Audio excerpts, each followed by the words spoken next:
Hi folks, it's Andy here from Bushcraft. Hope you're having a nice day. I've got my tarp set up and I've got this DPM Gore-Tex, I think it's Dutch Army bivvy bag, and it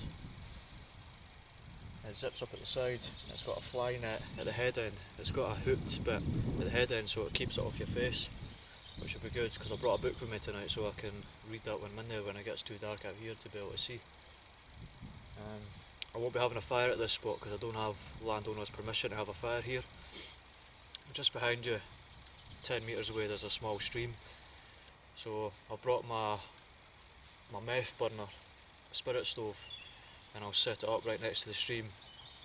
Not expecting any issues with it, but for the argument's sake, it's right next to the stream there, so if anything does happen I can just kick a load of water over it, no problem. And that's how I'll be cooking my food while I'm out. I'm going to practice the bow drill again, just get a tinder bundle together, have a couple of goes at it and blowing the tinder bundles into flame while I'm out here. And same as always, just enjoy myself while I'm out here.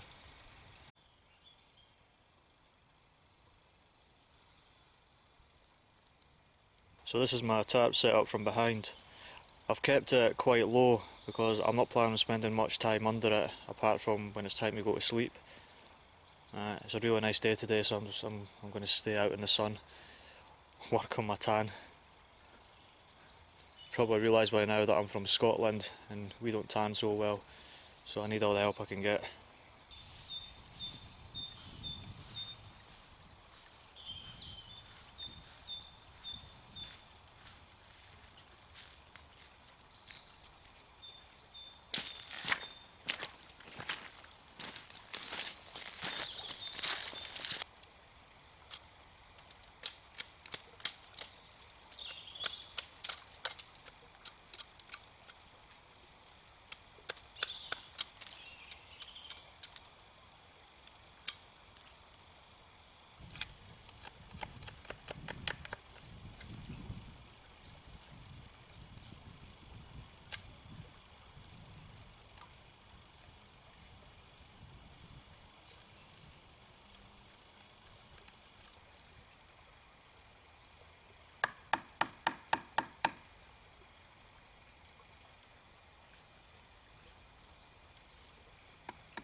One times bow for the bow drill.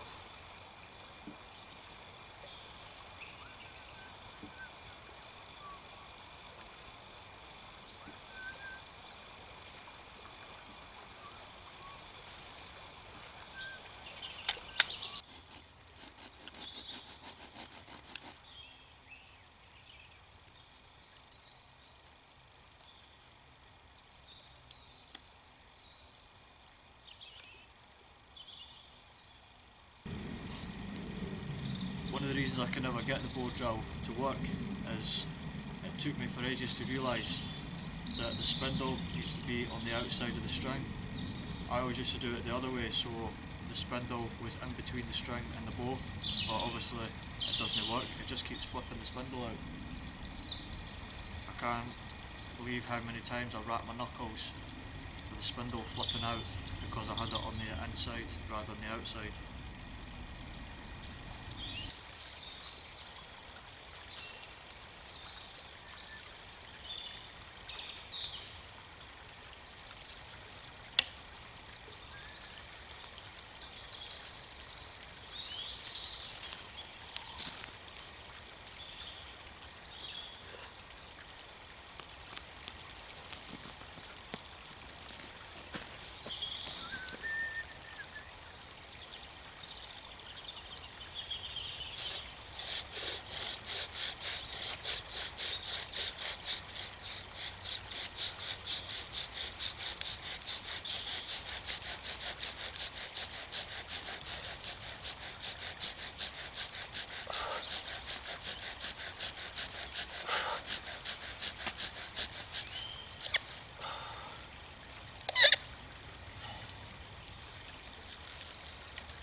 I'm going to get my lunch on. I'm just going to use the spirit burner for it. Like I says, I don't have landowner's permission to have a fire here, so I don't want to chance it and then get in a spot of bother.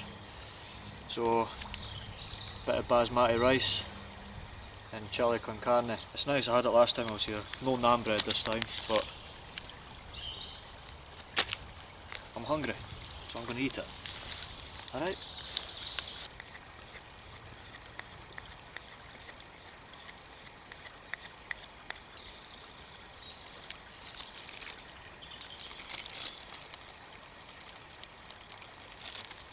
Just a honing compound. I think it's called Starkey Blue. I got it off eBay. And then my leather strop. It's glued onto a piece of wood.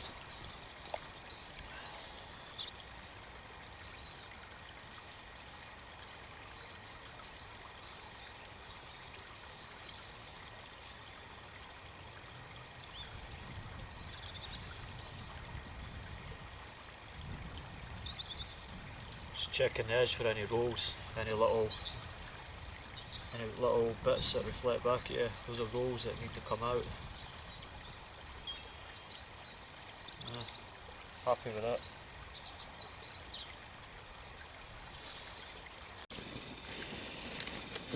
So basically in here is my fire slash maintenance pouch.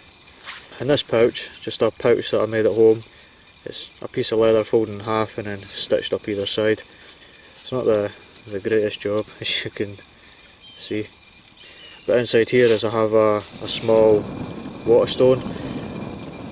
The red side is a 3000 grit and the white side is a 10,000 grit. I have this in replacement of the DC4. I used to carry the DC4, but then I started hearing all these rumours about how nowadays quality of the sharpening stone is inferior compared to what it was, I don't know, 5, 6, 10 years ago. So I kind of just keep the DC4 at home now with my bench water stone that I sharpen my knife on. I just use the DC4 diamond side to flatten the stone before I use it to sharpen my knife. So that's that. Next to that we've got the my leather strop. It's what it looks like. It's a piece of leather glued to a bit of wood. It's about, I don't know, 4.5, 5 inches long, and I've had it for about 3 years and it's always done the job. Recently I've cut it down because it used to be about 8 inches long, and I cut a few inches off it so that I can fit it into this pouch. This is my dedicated one. I would use this at home as well as out in the field. And then to go with that we've got the Starkey Blue. Obviously you just rub some of that onto the leather and it helps improve the edge when you're stropping your knife. Inside there, I don't know if I'm showing up on the back, I've got some hexie screws, and they're for taking the handle scales off my SE6 knife when I bring that out. So on this top here I've got it's Char Wood grease. Basically what I use that for is under the scales on my SE6 I use the hexie screws to take the bolts out, get the scales off, give it a clean, sand any rust spots if there is any, and then reapply the grease so it protects under the handle scales.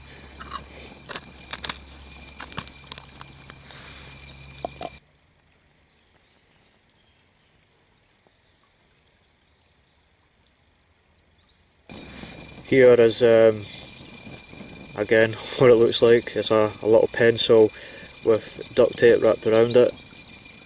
I've got about maybe 5 or 10 metres of duct tape wrapped around this, and that's just for quickie tap repairs if I accidentally rip my tap out and I haven't got access to the proper tap patches that I have at home. And then here, this little pouch here, I'll keep a pot scrubber, and then with that I can scrub my pots in my titanium mug when that's dirty.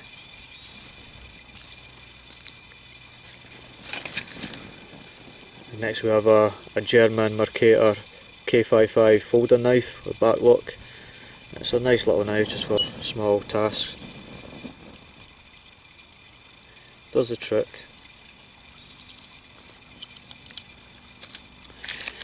And then after that we've got the cheat kit, small Bic lighter. Sometimes you just need them. And then to go along with the cheating Bic lighter, I have these in this little screw tin, and what they are is my wife's alcohol pad, makeup remover pads, whatever they're called. What I do with them is I soak them in methylated spirit, and then I melt down Vaseline in a pot, and then I soak them in that, and then set them aside on a piece of baking tray paper, and then this is my emergency go-to tinder. If I'm ever stuck out and I need to get a fire now and I haven't got the time to be looking for tinder sources, that's what I would use. And then in here is some birch bark that I've collected the last time I was out. A couple of big strips there. And then also inside there is a few sticks of fat wood.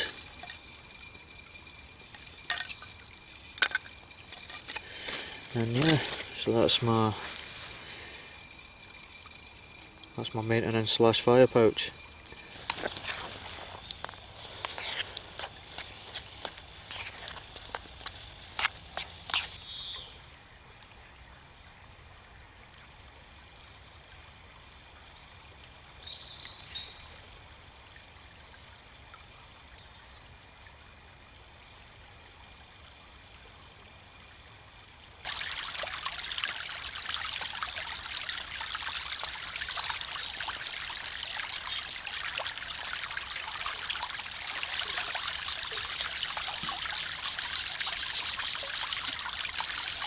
made some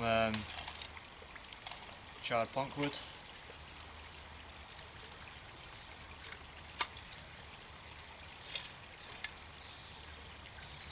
So what I'm going to do is I'm going to put a spark onto it and see how good it works, and put it into this bundle and see if it'll blow it into flames.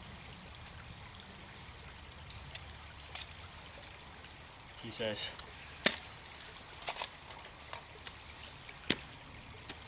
But not without my ferro rod.